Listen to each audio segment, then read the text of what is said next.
1999 সালের 24শে December Indian এয়ারলাইন্সের IC814 নামের একটি প্লেন নেপালের কাঠমান্ডু থেকে দিল্লির উদ্দেশ্যে যাত্রা শুরু করে। কাঠমান্ডু থেকে দিল্লি বড়জোর 1.5 ঘন্টার পথ, কিন্তু ওই বিমানের যাত্রীরা স্বপ্নেও ভাবেননি যে দিল্লি পৌঁছাতে তাদের 1 সপ্তাহ লেগে যাবে। আসলে পাকিস্তানের 5 জন আতঙ্কবাদী বিমানটিকে হাইজ্যাক করে আফগানিস্তানের কান্দাহারে নিয়ে চলে যায়। ছিনতাইকারীদের দাবি ছিল ভারতের জেলে বন্দী থাকা 36 জন টেররিস্টকে মুক্তি দিতে হবে, সেই সঙ্গে ভারত সরকারকে 1650 কোটি টাকা ক্ষতিপূরণও দিতে হবে, তবেই তারা যাত্রীদের জীবিত ফেরত পাঠাবে, তা না হলে তারা সবাইকে হত্যা করবে। 7 দিন টানাপোড়েনের পর ছিনতাইকারীরা যাত্রীসহ বিমানটিকে মুক্তি দেয়, কিন্তু তার বদলে 3 জন আতঙ্কবাদীকে ছেড়ে দিতে বাধ্য হয় ভারত। ওই 3 জনের মধ্যে একজন ছিল কুখ্যাত জঙ্গি নেতা মৌলানা মাসুদ আজাহার, যে পরবর্তীকালে একাধিকবার ভারতের ওপর সন্ত্রাসবাদী হামলা চালিয়েছিল। কান্দাহার বিমান ছিনতাই ছিল ভারতের ইতিহাসের সবচেয়ে বড় ও সর্বশেষ প্লেন হাইজ্যাক। 1999 সালেই কার্গিলের যুদ্ধ হয়, যেখানে ভারতের কাছে পাকিস্তান গোহারা হারে, কিন্তু এর 5 মাস পরেই পাকিস্তানের কয়েকজন সন্ত্রাসবাদী ভারতকে নতি স্বীকার করতে বাধ্য করে। এটাকে স্বাধীন ভারতের ইতিহাসের সবচেয়ে লজ্জাজনক ঘটনা হিসেবে চিহ্নিত করা হয়। আপনি জানলে আশ্চর্য হবেন যে প্লেনটি হাইজ্যাক হওয়ার পর সবার প্রথমে পাঞ্জাবের অমৃতসর এয়ারপোর্টে ল্যান্ড করে। বিমানটি সেখানে প্রায় 1 ঘন্টা দাঁড়িয়েছিল, কিন্তু ভারতের প্রতিরক্ষা বিভাগ বিষয়টি জানার সত্ত্বেও প্লেনটিকে আটকাতে ব্যর্থ হয়। এবার নিশ্চয়ই আপনার মনে অনেকগুলি প্রশ্ন দানা বাঁধছে। আজকের এই ভিডিওতে আপনি এই প্লেন হাইজ্যাকের বিষয়ে সমস্ত কিছু তথ্য জানতে পারবেন, তাই ভিডিওটি অবশ্যই শেষ পর্যন্ত দেখবেন।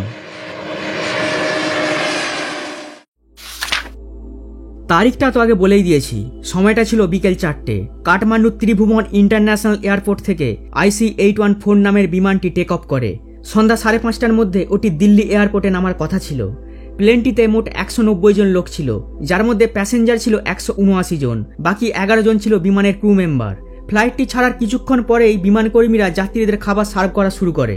হঠাৎ করে প্যাসেঞ্জারের চেয়ার থেকে 4 জন ব্যক্তি উঠে দাঁড়ায়। তাদের মুখগুলো কালো মাস্কে ঢাকা, হাতে বন্দুক। তারা প্যাসেঞ্জারদেরকে বলে, সব খাবার নিচে ফেলে দাও। যাত্রীরা কেউ কিছুই বুঝে উঠতে পারছিলেন না তাদের সাথে কি হচ্ছে। এমন সময় আর একজন মাস্ক পরিহিত লোক পাইলটের ক্যাবিনে ঢুকে পড়ে। তার হাইট মেরে কেটে 5 ফুট, ডান হাতে বন্দুক আর বাম হাতে একটি হ্যান্ড গ্রেনেড।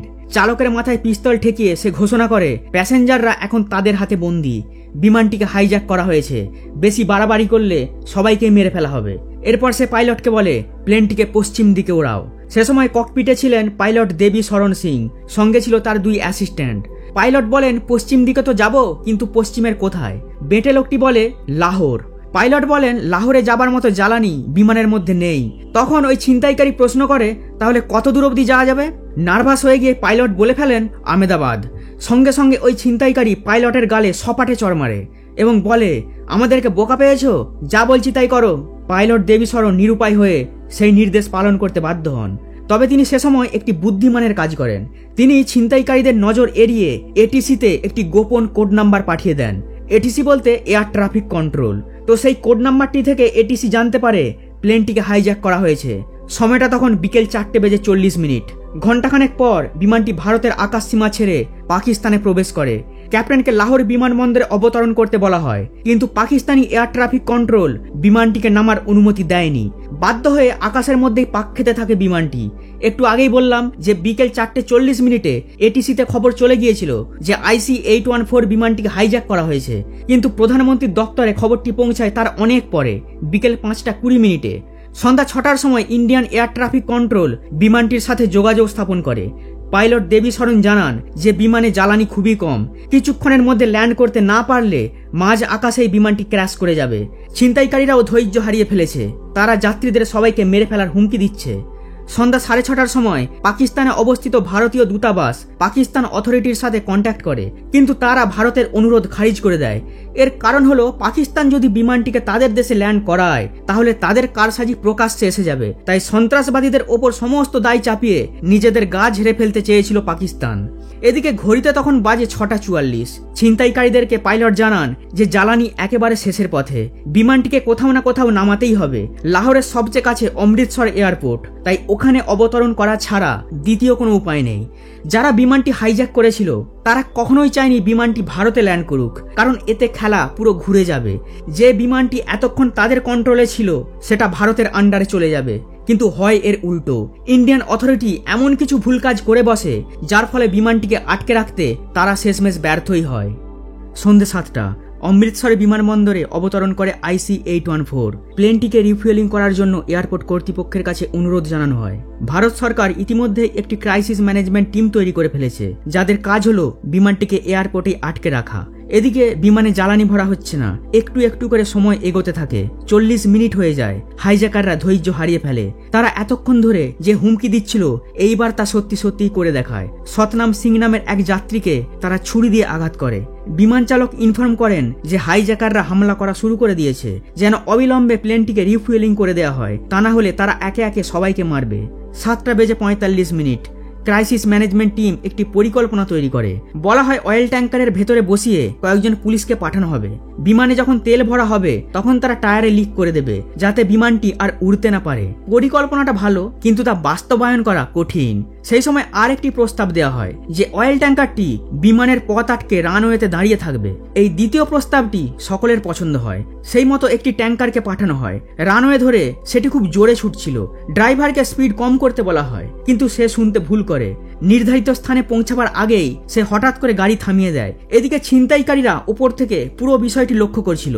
তারা ধরে নেয় যে ভারতের লোকেরা কিছু একটা ফোন দিয়ে এঁটেছে। তারা সঙ্গে সঙ্গে পাইলটকে বলে যে অনেক হয়েছে নাটক, তেল ভরার আর দরকার নেই, প্লেন ওড়াও, তাতে যা হয় হবে। গান পয়েন্টে থাকা পাইলট চুপচাপ সেই নির্দেশ মেনে নেন। আবার দৌড়াতে শুরু করে বিমানটি। এখানে একটি ঘটনা ঘটে। যে অয়েল ট্যাঙ্কারটা রানওয়েতে দাঁড়িয়েছিল তার সাথে ধাক্কা লাগতে লাগতে রয়ে যায়। যাই হোক, সংঘর্ষ এড়িয়ে বিমানটি আবার আকাশে উড়ে যায়। এয়ারপোর্ট ছাড়ার সময় পাইলট ATC-তে একটি মেসেজ পাঠান, উই আর অল ডাইং, আমরা সবাই মরতে চলেছি। ঘড়িতে তখন বাজে 7:49। এই সময়ে এয়ারপোর্টে এসে পৌঁছায় NSG কমান্ডো বাহিনী। কিন্তু এলে কি হবে, তারা স্টেপ নেবার কোনো সুযোগই পায়নি। কয়েক সেকেন্ড আগেই পাখি উড়ে গেছে। অপারেশন পুরো ফেল করে যায়। এখন প্রশ্ন হলো, এত বড় একটি সুযোগ হাতে আসার সত্ত্বেও কেন সেটা মিস হয়ে গেল? কেন NSG কমান্ডোদের 1 ঘন্টা পরে পাঠানো হলো? দেখুন, এর সদুত্তর আজও পাওয়া যায়নি। আপাত দৃষ্টিতে মিস ম্যানেজমেন্টকে এর জন্য দায়ী করা হয়। তবে ভারতের প্রাক্তন রয়ের চিফ অমরজিৎ সিং এক ইন্টারভিউতে মারাত্মক একটি অভিযোগ তুলেছিলেন। সেটা আমি বলবো ভিডিওর শেষে, তা না হলে আলোচনাটা মূল বিষয়বস্তু থেকে সরে যাবে। তো এরপর বিমানটি ফের একবার লাহোরের দিকে রওনা দেয়, কিন্তু এয়ারপোর্ট কর্তৃপক্ষ এইবারও ল্যান্ড করতে বাধা দেয়। বিমানটি যাতে অবতরণ করতে না পারে তার জন্য লাহোর এয়ারপোর্টের সমস্ত লাইট পর্যন্ত নিভিয়ে দেওয়া হয়।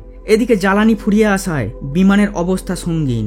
অবতরণ করতে না পারলে কয়েক মিনিটের মধ্যেই ওটি ভেঙে পড়বে। পাইলট নিরুপায় হয়ে আন্দাজেই বিমানটিকে নামাতে শুরু করেন। একটু নিচে নামতেই তিনি দেখতে পান যে রানওয়ের বদলে তারা একটি হাইওয়ের ওপর ক্র্যাশ ল্যান্ড করতে চলেছেন। সঙ্গে সঙ্গে প্লেনটিকে আবার উপরের দিকে তোলা হয়। শেষবারের মতো পাকিস্তান ATC-তে অনুরোধ করা হয়। বলা হয় নামতে না দিলে বিরাট বড় দুর্ঘটনা ঘটে যাবে। লাহোর এয়ারপোর্ট অথরিটি এইবার নামার অনুমতি দেয়। শেষমেশ বিমানটি সেখানে অবতরণ করে। ঘড়িতে তখন রাত 8:10। নামার সাথে সাথে পাকিস্তান আর্মি বিমানটিকে চারিদিক থেকে ঘিরে ফেলে। খবরটি ভারতে পৌঁছতেই পাকিস্তানের কাছে আবেদন করা হয় যে বিমানটিকে যেন আর কোনো মতেই উড়তে না দেওয়া হয়। পাকিস্তানি সেনারা হাইজ্যাকারদের সঙ্গে কথা বলার চেষ্টা করে। মহিলা ও শিশুদেরকে ছেড়ে দেওয়ার অনুরোধ করা হয়, কিন্তু ছিনতাইকারীরা সেই প্রস্তাবে রাজি হয়নি। উল্টে তারা রেগে গিয়ে রূপেন কাটিয়াল নামের আরো এক যাত্রীর ওপর হামলা চালায়। ছুরির আঘাতে মারা যান ওই ব্যক্তি। সদ্য বিবাহিত রূপেন সে সময় তার স্ত্রীকে নিয়ে হানিমুন করে ফিরছিলেন। এরই মধ্যে বিমানটিকে রিফুয়েলিং করে দেওয়া হয়। ভারত সরকারের পরিকল্পনা ছিল যে ইসলামাবাদে ভারতের হাই কমিশনার যিনি রয়েছেন সমঝোতার জন্য তাকে পাঠানো হবে, কিন্তু পাকিস্তান অথরিটি 3 ঘন্টা পরে একটি হেলিকপ্টারের ব্যবস্থা করে। ইন্ডিয়ান হাই কমিশনার যখন লাহোর বিমানবন্দরে গিয়ে পৌঁছান, প্লেনটি ততক্ষণে ফের উড়ে গেছে। এখন প্রশ্ন হলো, এত কিছুর পরেও কেন বিমানটিকে আটকানো গেল না? বিমানটিকে কেন রিফুয়েলিং করে দেওয়া হলো? ইন্ডিয়ান হাই কমিশনারকে কেন ইচ্ছাকৃতভাবে লেট করে পাঠানো হলো? সব কিছু দেখে শুনে এটা পরিষ্কার হয়ে গেছে যে এই ঘটনার পিছনে পাকিস্তানের সরাসরি মদত রয়েছে। তো যাই হোক, এরপর হাইজ্যাকাররা ঠিক করে বিমানটিকে আফগানিস্তানের কান্দাহার এয়ারপোর্টে নামানো হবে, কিন্তু ওখানে রাতের বেলায় বিমান ওঠানো নামানোর কোনো ব্যবস্থাই নেই। তাই বিমানটিকে ওমানের দিকে ওড়াতে বলা হয়। ঘড়িতে তখন রাত 1:45। প্লেনটি ওমানে গিয়ে পৌঁছায়। ওমান সরকারও ল্যান্ড করার পারমিশন রিজেক্ট করে দেয়। এরপর দুবাই এয়ারপোর্টের দিকে বিমানের অভিমুখ ঘোরানো হয়। সেখানে বিমানটিকে অবতরণের অনুমতি দেওয়া হয়। ভোর 3টে দুবাইয়ের আল মিনহাদ এয়ারবেসে বিমানটি ল্যান্ড করে। ভারত চেয়েছিল দুবাই গিয়ে ভারতীয় কামান্ডাররা উদ্ধার অভিযান চালাবে, কিন্তু সংযুক্ত আরব আমির শাহির সরকার তাতে আপত্তি জানায়। তবে তাদের হস্তক্ষেপে হাইজাকাররা মহিলা ও শিশু সহ মোট 26 জন যাত্রীকে মুক্ত করে দেয়। রূপেন কাতিয়ালের বডিও সেখানে নামিয়ে দেওয়া হয়। উদ্ধার হওয়া যাত্রীদের কাছ থেকে বেশ কিছু তথ্য ভারতের হাতে আসে। তারা জানায় যে প্লেনের মধ্যে মহিলা, পুরুষ ও শিশুদেরকে আলাদা আলাদা করে রাখা হয়েছে এবং তাদের সবার চোখে কালো কাপড়ের ফেটটি বেঁধে দেওয়া হয়েছে। যাত্রীদের সঙ্গে তারা অদ্ভুত আচরণ করেছিল। কখনো তারা ধমকাচ্ছিল, চড়থাপ্পড় মারছিল, আবার কখনো নম্রভাবে কথা বলছিল। তাদের মধ্যে একজন নাকি আবার গান গেয়ে কবিতা শুনিয়ে সবাইকে আনন্দ দিচ্ছিল। মহিলাদের সাথেও তারা কোনো খারাপ ব্যবহার করেনি। ভেতরে 5 জন আতঙ্কবাদী রয়েছে। তাদের দলের নেতার নাম চিপ। বাকি 4 জনের নাম হলো বার্গার, ডক্টর, শঙ্কর ও ভোলা। বোঝাই যাচ্ছে এগুলো তাদের নকল নাম। পরবর্তীকালে তদন্তে তাদের আসল নামগুলি বেরিয়ে আসে। এরা প্রত্যেকেই পাকিস্তানের নাগরিক। এদিকে বাকি যাত্রীদের কাউকেই ঠিকমতো খাদ্য পানীয় দেওয়া হয়নি। টয়লেটের অবস্থা শোচনীয়, বাথরুম করার জল শেষ। এই পরিস্থিতিতে বিমানটি সারা রাত দুবাই এয়ারপোর্টে দাঁড়িয়ে থাকে। তারপর ভোরের আলো ফুটতেই সেটি দুবাই থেকে টেক অফ করে। এইবার গন্তব্য আফগানিস্তান। সকাল 8টার সময় সেটি কান্দাহার বিমানবন্দরে অবতরণ করে। সেখানে নেমে হাইজাকাররা তাদের দাবিগুলি স্পষ্ট করে দেয়। তারা চাইছিল ভারতের জেলে বন্দী থাকা তাদের দলের 36 জন কয়েদিকে মুক্তি দিতে হবে। সেই সঙ্গে তাদেরকে 20 কোটি মার্কিন ডলার ক্ষতিপূরণ দিতে হবে এবং সাজ্জাদ আফগানি নামের এক জঙ্গি, যাকে ভারতে কবর দেওয়া হয়েছিল, তার বডিও তাদেরকে হ্যান্ড ওভার করে দিতে হবে। এদিকে বিমান যাত্রীদের আত্মীয় পরিজনরা সরকারকে চাপ দিতে থাকে যে যেন তেন প্রকারে তাদের পরিবারের লোককে যেন ফিরিয়ে দেওয়া হয়। তারা প্রধানমন্ত্রীর বাসভবনে পর্যন্ত গিয়ে প্রতিবাদ জানাতে থাকে। 1989 সালে কেন্দ্রীয় মন্ত্রী মুফতি মোহাম্মদ শহীদের মেয়ে রুবিনা শহীদকে কাশ্মীরি বিচ্ছিন্নতাবাদীরা কিডন্যাপ করেছিল। তাকে ছাড়াবার জন্য সে সময় 5 জন কয়েদিকে রিলিজ করেছিল ভারত সরকার। যাত্রীদের পরিজনরা এই উদাহরণ টেনে বলে যে যদি একটা মানুষকে বাঁচাবার জন্য সরকার 5 জনকে ছাড়তে পারে, তাহলে যেখানে এতগুলো মানুষের প্রশ্ন, সেখানে সরকার এত কিছু ভাবছে কেন? যাত্রীদের জীবন আগে, বাকি সব পরে। আফগানিস্তানে সে সময় তালিবানের রাজত্ব। তালিবানের তরফ থেকে জানানো হয় তারা তাদের দেশে ভারতকে কোনো রকম মিলিটারি অপারেশন চালাতে দেবে না।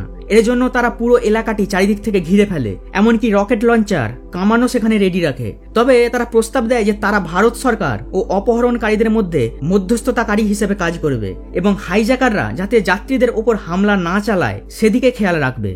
সময় নষ্ট না করে ইসলামাবাদ থেকে ভারতীয় হাই কমিশনারকে কান্দাহারে পাঠানো হয়। ভারত থেকেও একটি টিম সেখানে যায়।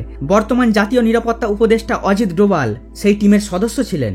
27শে ডিসেম্বর থেকে দর কষাকষি শুরু হয়। 3 দিন ধরে টানাপোড়েন চলে।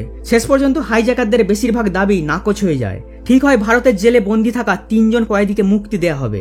টাকা পয়সা সহ আর বাকি যেসব শর্তগুলি রয়েছে সেগুলোর কোনোটাই মানা হবে না। ডিল ফাইনাল হওয়ার পর 3 জন কুখ্যাত আতঙ্কবাদীকে জেল থেকে বের করা হয়। তারা হলো উমর শহীদ শেখ, মুস্তাক আহমেদ জারগার ও মাসুদ আজাহার। 30শে ডিসেম্বর তৎকালীন বিদেশমন্ত্রী যশবন্ত সিনহা এই 3 জনকে সঙ্গে নিয়ে এক বিশেষ বিমানে করে কান্দাহারে যান। অবশেষে 31শে ডিসেম্বর ছিনতাইকারীরা এমার্জেন্সি গেট দিয়ে মই ধরে নেমে আসে। আর এভাবেই IC-814 বিমানটি হাইজ্যাকারদের কবল থেকে মুক্ত হয়। সেই সঙ্গে ভেতরে থাকা সমস্ত প্যাসেঞ্জাররা তাদের জীবন ফিরে পান। 2001 সালে এই IC-814 বিমানটিকে রিটায়ার্ড করে দেওয়া হয়, কারণ অলরেডি ওটা 20 বছরের পুরনো হয়ে গিয়েছিল। এখন সবচেয়ে কৌতূহলের বিষয়, হাইজ্যাকারদের কি হলো? তালিবানরা কি তাদেরকে গ্রেপ্তার করেছিল? মোটেই না। উল্টে তালিবানরা তাদেরকে গাড়িতে বসিয়ে পাকিস্তানের বর্ডার অবধি পৌঁছে দিয়েছিল। এ থেকে একটা জিনিস পরিষ্কার হয়ে যায় যে তালিবানরাও ছিনতাইকারীদেরকে সহযোগিতা করছিল। কান্দাহার প্লেন ছিনতাইয়ের প্ল্যানটা তৈরি করেছিল পাকিস্তানের গুপ্তচর সংস্থা ISI, যেটাকে বিফল করতে ভারত সে সময় ব্যর্থ হয়। আর সেই ব্যর্থতার পরিণাম হলো জৈশ-ই-মোহাম্মদ। জৈশ-ই-মোহাম্মদ হলো মাসুদ আজহারের তৈরি করা জঙ্গি সংগঠন। কান্দাহার কাণ্ডের পরই সে এটা গঠন করেছিল। জৈশ-ই-মোহাম্মদ ভারতের বুকে অনেক ছোট বড় আতঙ্কবাদী হামলার জন্য দায়ী, যার মধ্যে উল্লেখযোগ্য হলো 2001 সালের পার্লামেন্ট অ্যাটাক, জম্মু কাশ্মীর বিধানসভা অ্যাটাক ও 2019-এর পুলওয়ামা অ্যাটাক। এখন সবচেয়ে বড় প্রশ্ন হলো 5 জন আতঙ্কবাদী কিভাবে আগ্নেয়াস্ত্র নিয়ে বিমানে উঠল? দেখুন, 90-এর দশকে কাঠমান্ডু এয়ারপোর্টে স্ক্যানিং মেশিন বলে কোনো কিছু ছিল না। যাত্রীদের ব্যাগপত্র ম্যানুয়ালি চেক করা হতো, আর ছিনতাইকারীরা এই সুযোগটাকেই কাজে লাগিয়েছিল। সে সময় কাঠমান্ডুতে আন্ডারওয়ার্ল্ড ডন দাউদ ইব্রাহিমের বিরাট বড় নেটওয়ার্ক ছিল।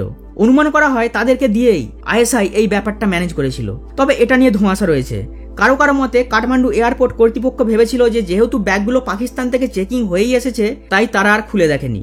আর একটা কথা, ভিডিওর মাঝখানে আমি বলেছিলাম যে অমৃতসর বিমানবন্দরে এনএসজি কমান্ডোদের দেরি করে পাঠানো নিয়ে প্রাক্তন রয়ের চিফ অমরজিৎ সিং একটি মারাত্মক অভিযোগ তুলেছিলেন। সেটা হচ্ছে যে এনএসজি কমান্ডোদের ইচ্ছে করে দেরিতে পাঠানো হয়েছিল যাতে করে হাইজ্যাকাররা বিমানটি নিয়ে পালাতে পারে। কথাটা শুনে আপনি নিশ্চয়ই চমকে উঠলেন। ব্যাপারটা খুলে বলি। ওই প্লেনের মধ্যে শশীভূষণ সিং তোমর নামের এক প্যাসেঞ্জার ছিল। সে ছিল তৎকালীন প্রধানমন্ত্রী অটল বিহারী বাজপেয়ীর পার্সোনাল সেক্রেটারি এন.কে. সিং এর সম্বন্ধী। যদি এনএসজি কমান্ডো বাহিনী সঠিক সময়ে গিয়ে অ্যাকশন নিত তাহলে হাইজ্যাকাররা সকলেই মারা পড়তো ঠিকই, কিন্তু সেই সঙ্গে বিরাট চান্স ছিল যে তারাও মরণ কামড় নেবার জন্য বহু যাত্রীকে মেরে ফেলতো। আর এই রকম পরিস্থিতি যাতে না হয়, যাতে শশীভূষণের জীবন সংকটে না পড়ে, তাই প্রধানমন্ত্রীর দপ্তর থেকেই এনএসজি কমান্ডোদের দেরি করে পাঠানো হয়েছিল। আপনাদেরকে আরও একবার বলে দিই যে এই থিওরিটা সত্যি কি মিথ্যে সেটা প্রমাণিত নয়। এটা সম্পূর্ণভাবে রয়ের চিফ অমরজিৎ সিং এর নিজস্ব বয়ান। আর এই অমরজিৎ সিং লোকটি আগেও অনেক বিতর্কিত মন্তব্য করেছেন, তাই তার কথা আদৌ সত্য কি না সেই প্রশ্ন থেকেই যায়। আপনার কি মনে হয় সে সময় কি সত্যি এমন কিছু একটা হয়েছিল, নাকি কমিউনিকেশন গ্যাপ ছিল বলেই বিমানটিকে শেষ পর্যন্ত আটকানো যায়নি? সেটা আপনি অবশ্যই কমেন্টে লিখে জানাবেন।